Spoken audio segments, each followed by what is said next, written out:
आज आपण शाही मस्तानी साडीचा पाठीमागचा काष्टा कसा स्टिच करायचा तेच पाहतोय। तर इथं बघा दोन्ही काष्टे मी असे जुळवून घेतलेले आहेत आणि वरून आपण 8 इंच असं हे माप करून घ्यायचं आहे आणि 8 इंचावर टिक मार्क करून सरळ लाईनमध्ये आतल्या साईडने आपण हे स्टिच करून घ्यायचं आहे।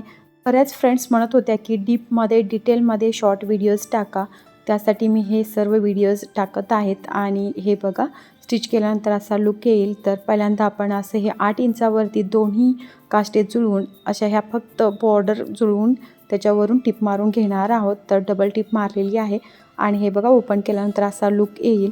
बॉर्डर स्टिच केल्यानंतर पाठीमागच्या काष्ट्याचा जो कपडा शिल्लक राहतो त्याच्या छोट्या छोट्या प्लेट्स बनवायच्या आणि ह्या बॉर्डरच्या आतमध्ये आपण ह्या प्लेट सिक्युअर करून घेणार आहोत। तर इथं बघा फक्त बॉर्डरवरती दिसेल असंच हे अरेंज करून घ्यायचं आहे आणि 1 इंच वरती आपण काष्टा स्टिच करून घेतोय। कमरेच्या पट्टीला 1 इंच वरती असा हा काष्टा स्टिच करून घ्यायचा आहे, म्हणजे काष्टा खाली पडणार नाही।